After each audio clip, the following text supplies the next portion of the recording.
ada versi lain. Seratnya namanya Purwocarito. Purwocarito itu yang nanti dari yang telur tadi ketika menetas kulit kuningnya jadi Manik Moyo, putihnya jadi Semar Ismoyo, dan kulitnya jadi Togog Tejo Mantri. Jadi itu kulitnya. Nah, itu versi-versinya Porowali. Dan di balik itu pasti ada visinya. Jadi kamu kan nanti ada versi juga bahwa Semar itu ya Nabi Sis itu. Jadi Nabi Sis itu keturunannya Adam yang tidak kembar. Adam itu punya anak 40 kali melahirkan Hawa itu dan kembar terus. Yang pertama tidak kembar ya Sis itu. Kalau di barat disebut Set, tulisannya Set itu. Kalau di Jawa Set itu kan jelek, sampah tidak terurai itu jadi Set. Tapi ada yang bilang ya Semar itu Nabi Sis itu. Oke, versi-versi banyak.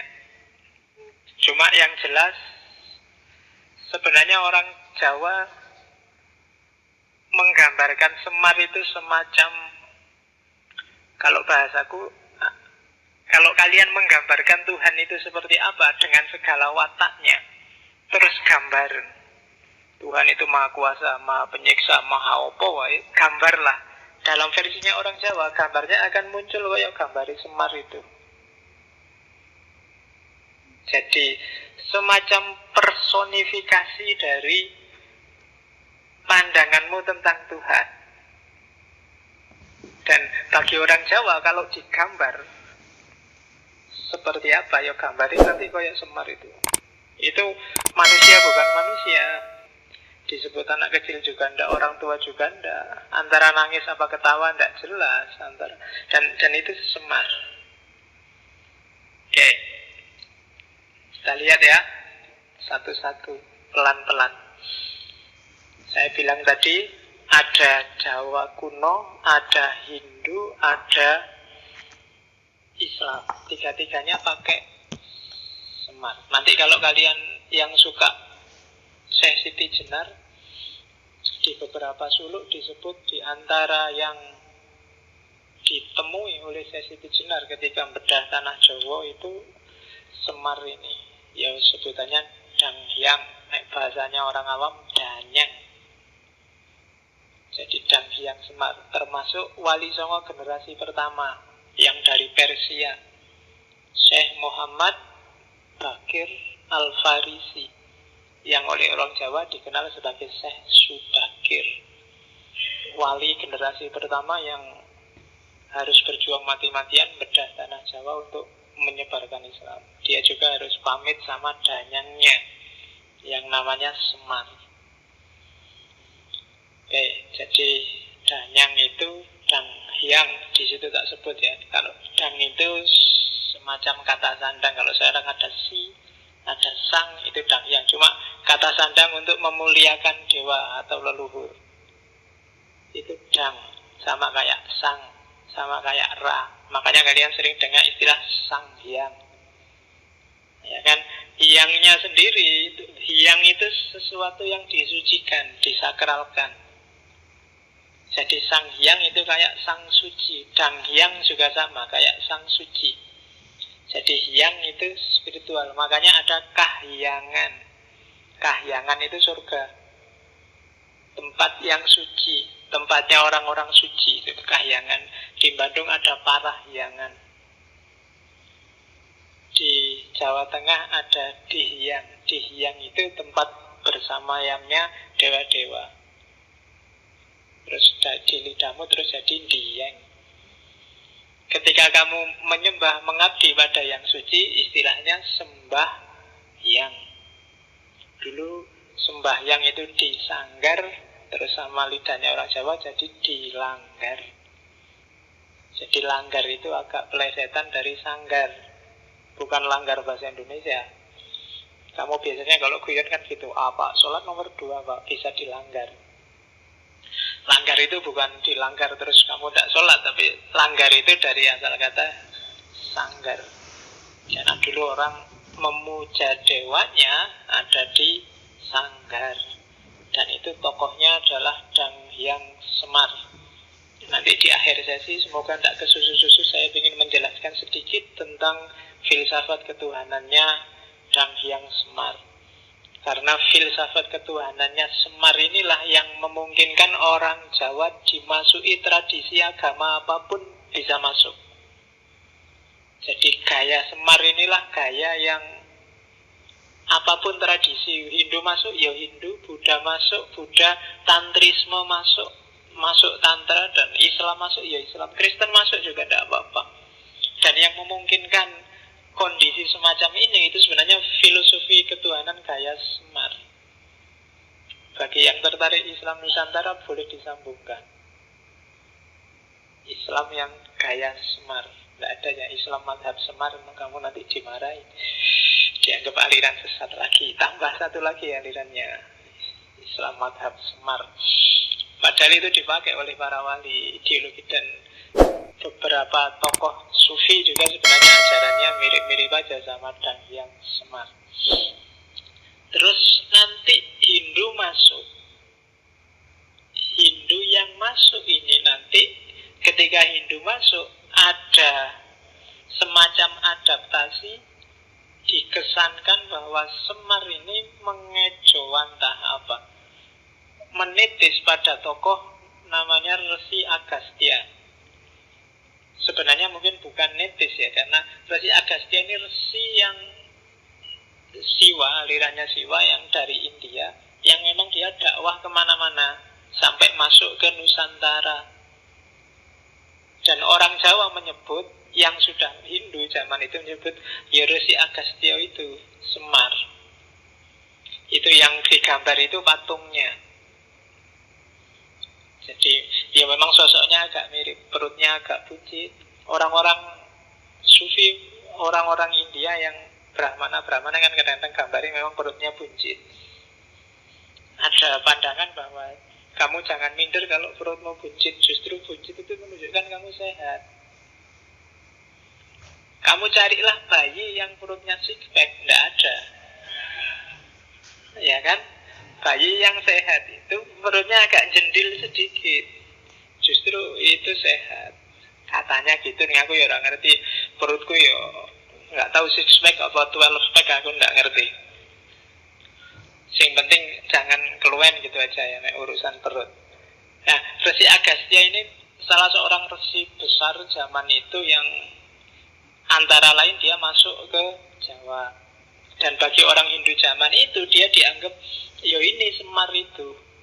Nanti ada candinya di Malang. Karena zaman itu ada seorang raja namanya Gajayana, yang nama Gajayana ini nanti dijadiin stadion di Malang, yang bikin kuil khusus untuk Resi Agastya plus patungnya. Nanti kamu cari, saya lupa nama desanya, saya tak ingat kecamatannya, Kecamatan Dau. Di sana ada candi namanya Candi Badut. Candi Badut, Ba itu artinya bintang, Dut itu dari diut. Diut itu artinya cahaya. Dan itu dipersembahkan untuk Resi Agastya. Kenapa kok sekarang kalau kamu ulang tahun ngundang badut? Karena badut lah yang bisa bikin orang ceria, pikiranmu jadi terang, tercerahkan, nggak sumpek. Meskipun terus konotasinya balik 180 derajat sekarang. Candinya lucu, namanya Candi Badut, karena sosok orangnya ya semacam itu. Oke, gambarnya kan lucu memang. Susunya besar, meskipun tidak pakai BH. Terus ya kan cowok kan masuk pakai BH, perutnya gede. Dan kalau dalam cerita pendeta yang kawin itu Resi Agastya ini, karena di antara ujiannya dia adalah dia jatuh cinta sama putri seorang raja. Kamu cari sendiri, kamu baca sendiri ya. Semangat yang dibawa di Hindu mirip kayak semangatnya Dang Hyang Semar. Oh ternyata tidak beda ya sama ajarannya Semar dulu. Kok dilihat dari sosoknya, jangan-jangan ya ini Semar itu. Nah itu Resi Agastya. Nanti nitis banyak dalam sejarah Termasuk di puncaknya sebelum Islam datang, Mojopahit. Ada seorang resi, kamu hanya kenal gelarnya, Sabdo Palon. Itu bagi orang Jawa zaman itu, dia juga titisane Semar. Karena ajaran-ajaran yang dibawa sangat mirip dengan itu. Nah, nanti selanjutnya Wali Songo datang. Semar dipakai lagi oleh Sunan Kalijogo dan kawan-kawan. Cuma sekarang dimasukilah visi keislaman. Dan mudah. Kenapa? Karena roh dan semangat ajarannya sama sebenarnya. Yang beda mungkin fisik lahiriah penyembahannya, tapi ruhnya sama. Maka dengan mudah Sunan Kalijogo dan kawan-kawan mengadaptasikan Semar dan kawan-kawan masuk ke cerita Mahabharata dan Ramayana, meskipun aslinya nggak ada, tapi dimasukkan di sana. Ya, termasuk yang serat-serat tadi.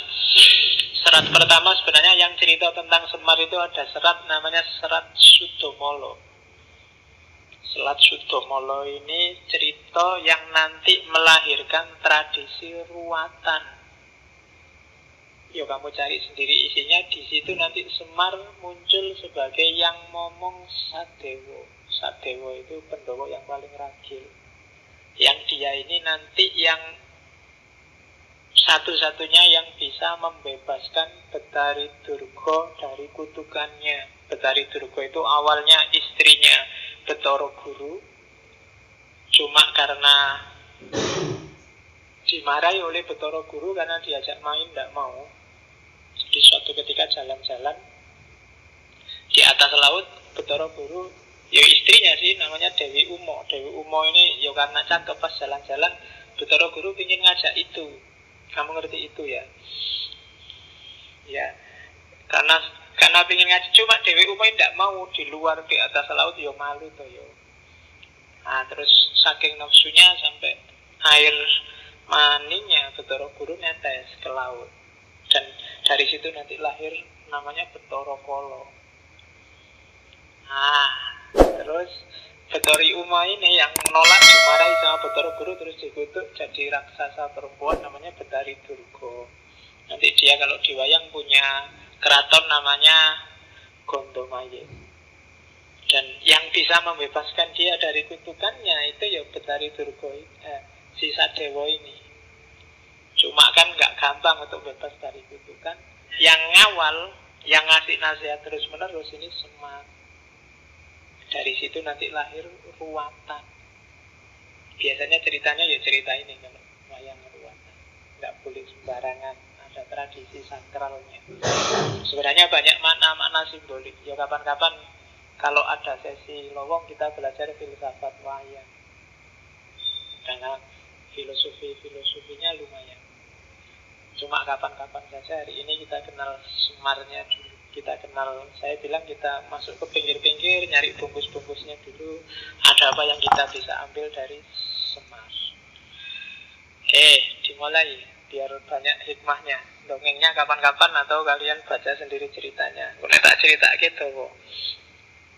Karena ceritanya kalau wayang itu kan satu cerita itu bisa dinarasikan. Padahal ceritanya pendek, kalau kamu tulis paling bisa 2-3 halaman kuarto. Tapi begitu nyampe di mulutnya seorang dalang, dia bisa jadi semalam. Jadi itu sekedar cerita bagaimana Gatot Kaca gugur itu tak jelasin 5 menit selesai. Tapi kalau dalang, tewasnya Gatot Kaca itu bisa jadi 1 malam. Ganti adegan.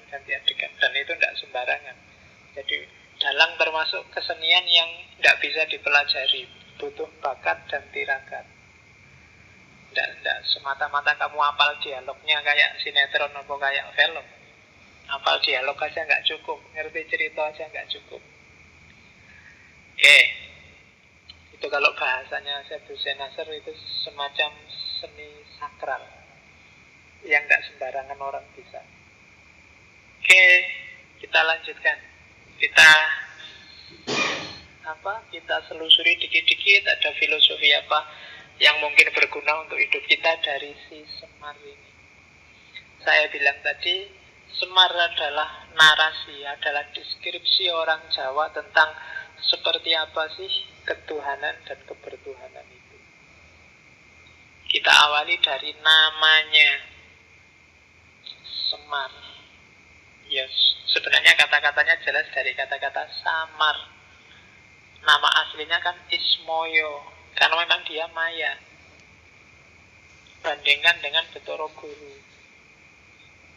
Betoro Guru itu jadi kebalikannya Semar. Kalau Semar dia tidak jelas, tapi orang yang masuk ke situ dia akan dapat banyak mutiara terpendam yang luar biasa. Di balik Semar ada banyak hikmah.